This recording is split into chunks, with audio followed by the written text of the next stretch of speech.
plus de violences, notamment à l'école. Comment pouvez-vous expliquer ces phénomènes? Alors, je pense que la violence a changé de forme. Avant, les anthropologues disent que c'est par la violence que s'est constituée la société. Freud dit que c'est par le meurtre du père, Lévi-Strauss dit c'est par l'imposition de sa loi au peuple d'à côté, René Girard dit c'est par le bouc émissaire, il fallait sacrifier. Alors là, les Sud-Américains, ils connaissent, il faut sacrifier quelqu'un pour faire du social. Donc c'est par la violence que se sont constituées nos sociétés, parce que au début de l'humanité, le monde était violent, c'était la violence. On était mangé par les animaux, on avait froid, on mourait de famine, on mourait d'infection. Donc on a retrouvé une sépulture dans le sud de l'Angleterre où le squelette des femmes était très jeune, 35 à 40 ans, et pratiquement tous les hommes étaient polyfracturés. C'est-à-dire que pratiquement tous les hommes avaient 2, 3, 4, 5 fractures, à cause du travail, à cause des animaux, quand j'étais gosse, il fallait savoir passer derrière un cheval, et ceux qui ne savaient pas, ben, ils recevaient un coup. Les enfants tombaient de cheval, beaucoup. Les cochons mangeaient les enfants. J'ai ici un barème.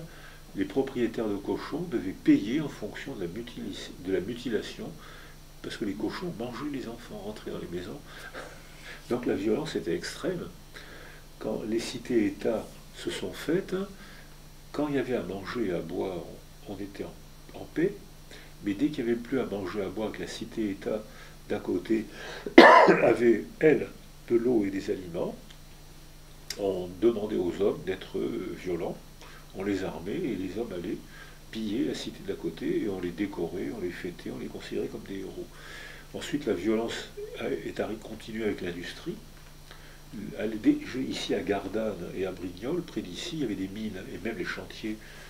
J'étais médecin, je travaillais, il y avait les ouvriers des chantiers me racontaient leurs conditions de travail. C'était une extrême violence. Les conditions de vie étaient violentes, les hommes devaient être violents, les mères avaient honte de leurs fils s'ils ne se battaient pas, les femmes avaient honte de leur mari. Donc la violence était une valeur socialisante. Aujourd'hui, où la violence n'est que destruction. Violence conjugale, destruction de la famille, violence envers un enfant, destruction de l'enfant, violence entre hommes, destruction de la société. Aujourd'hui, dans notre nouveau contexte, la violence n'est que destruction. Il y a 2 générations. Le père de ma femme était médecin militaire, et à l'âge de 6 ans, son père lui a dit, voilà, maintenant école et sport de combat. Pistolet, épée, cheval. Pourquoi? Tu ne traverseras pas la vie sans 2 guerres et 3 ou 4 bagarres de rue. C'était il y a 2 générations, c'était le père de ma femme.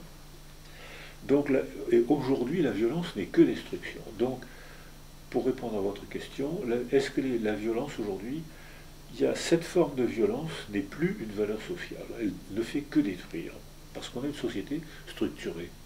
En revanche, il y a une autre forme de violence qui est en train d'apparaître, c'est que quand on élevait les enfants en leur apprenant les sports de combat, en disant aux garçons comment ils devaient être violents, les enfants respectaient celui qui était plus fort celui qui était plus fort physiquement, celui qui avait une relation d'emprise, le professeur, le maître d'école, le maître d'armes, était respecté et admiré. Parce que moi, enfant, je voudrais bien un jour savoir me battre comme lui. Aujourd'hui, on ne bat plus les enfants, enfin on les bat plus, on les bat beaucoup moins.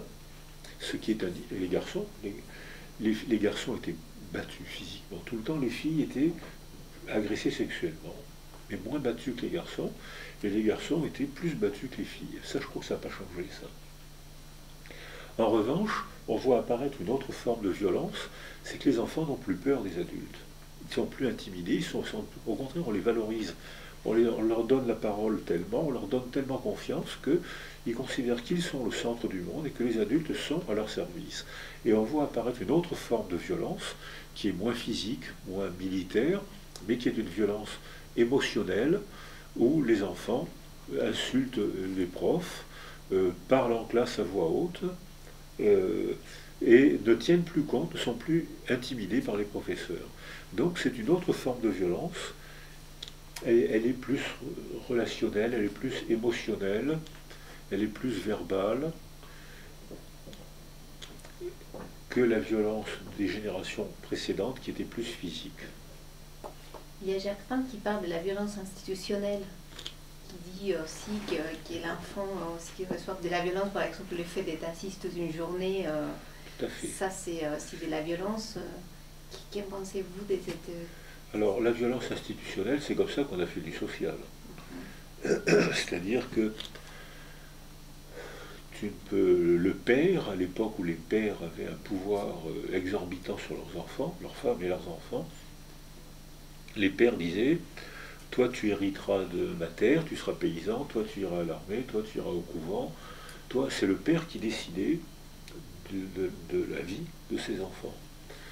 C'était une violence institutionnelle, la famille, le père était napoléonien, et le père napoléonien avait un pouvoir exorbitant. Avant le père napoléonien, c'était les aristocrates, monseigneur, qui a donné monsieur, monsieur, qui avait aussi un pouvoir exorbitant. Actuellement, je pense que cette violence institutionnelle, elle est la séquelle de cette culture technique du 19e siècle, industrielle et technique du 19e siècle, c'est-à-dire c'est l'hôpital, la prison, l'armée, l'école. C'est-à-dire que là, il y avait une violence institutionnelle extrême, tu t'habilleras comme je te le dis, tu prendras ces médicaments, tu feras ce métier, tu sortiras quand je te le dirai. Donc, Castel et Michel Foucault disent que cette violence institutionnelle était majeure.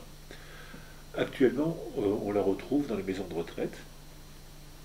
On voit beaucoup de gens âgés qui sont battus physiquement, qui sont exploités, leur argent est détourné, les héritages sont détournés. Donc la violence institutionnelle, elle a changé de forme. Elle existe dans les prisons, beaucoup, elle existe dans les maisons de retraite, elle existe moins à l'école. Moi, je pense qu'elle existe moins à l'école, elle est plus émotionnelle et verbale à l'école. Les petits garçons se battaient tout le temps. La récréation des petits garçons ne servait que à la bagarre. Il y avait des bagarres incessantes. Mais c'était des bagarres codées, alors que maintenant, les enfants les garçons se battent beaucoup moins. C'est les filles maintenant qui commencent à se battre. Parce qu'elles considèrent que avoir le droit... Pendant un moment, on critiquait beaucoup les garçons, la boxe chez les garçons. Et on disait que c'était la violence des garçons. Et maintenant, c'est les filles. Vous allez dans les salles de boxe, il n'y a que des filles. Donc c'est fou, ça. Parce que les femmes considèrent que pour elles, aller dans une salle de boxe, c'est un droit, c'est une libération.